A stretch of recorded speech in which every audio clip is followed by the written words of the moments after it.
Hello everyone, आज हम पढ़ेंगे आपका chapter a baker from Goa. So this is a part of glimpses of India and it is actually the first part. So जो आपका chapter है glimpses of India, उसके अंदर आपको 3 डिफरेंट जगहों के बारे में बता रखा है इंडिया की, विच आर वेरी कूल. ठीक है.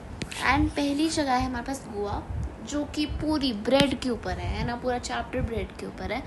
So without wasting time let's get started. सबसे पहले ये बात है, राइटर बताते हैं कि जब गोवा को पोर्टुगीज़ लोग रूल कर रहे थे, है ना, तो जो पोर्टुगीज़ लोग हैं वो क्या खाते थे? ब्रेड खाते थे. उस टाइम पर उनकी ब्रेड बड़ी फ्लफ़ी होती थी एंड उस ब्रेड को कहते थे लोव्स ऑफ ब्रेड. ठीक है. और इनको बनाने वाले को कहते थे पैडर्स, यानी बेकर्स को बेसिकली कहते थे पैडर्स. ठीक है. ये जो है ह्यूज फर्नांसेस, यानी जहाँ पर आग लगती है ना ब्रेड बनाने के लिए, उसे फर्नांसिस बोलते हैं. एंड बनाते कौन थे? पैडर्स बनाते थे. ठीक है. अच्छा, अब जो पैडर्स थे वो कभी कभी ना गली गली में आया करते थे, सबको ब्रेड दिया करते थे, है ना. जब वो आते थे सबको पता चल जाता था, बिकॉज वो अपनी बैम्बू को जिंगल करते हुए आते थे. ठीक है. अपनी बैम्बू को हिलाते हुए आते थे, which made a jingling noise. ठीक है. एंड ये जो है सुबह सुबह आया करते थे एंड सबकी नींद खुल जाती थी एंड चिल्ड्रन जो हैं, बच्चे जो हैं, बड़ी एक्साइटमेंट में नीचे जाते थे. Not because they wanted loaves of bread. Loaves of bread तो वहाँ के सर्वेंट्स यानी पास्काइन और बास्टाइन कलेक्ट किया करते थे.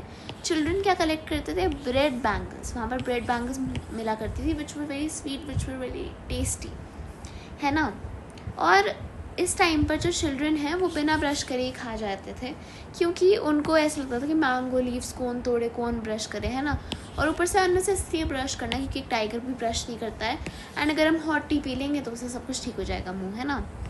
सारी पार्टी फीस्ट उस टाइम पर जो भी फंक्शन होता था उसके अंदर बिल्कुल ज़रूरी था कि वहाँ पर ब्रेड हो, बिकॉज ब्रेड जो है वहाँ पर इतनी ज़्यादा पॉपुलर थी, इतनी ज़्यादा टेस्टी लगती थी सबको, है ना. जो वहाँ के बेकर्स थे उनके बारे में आपको लिखना आ सकता है, डिस्क्राइब देयर अपीयरेंस वगैरह, है ना. तो फिर आपको अब ये वाले पॉइंट्स काफ़ी काम आएंगे, है ना. जो पैडर्स थे वो बेसिकली डाला करते थे, कबाई डाला करते थे. उनके कपड़ों को हम क्या कहते थे? कबाई कहते थे. ठीक है. जो कि एक सिंगल पीस लॉन्ग फ्रॉक हुआ करती थी. ठीक है.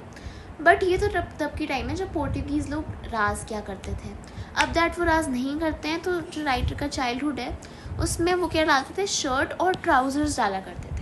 ट्राउज़र्स जो थे उनके पैंट्स स्टाइल में, वो बेसिकली क्या था कि वो फुल लेंथ से छोटे थे और हाफ लेंथ यानी आपकी शॉर्ट से लंबे थे, है ना.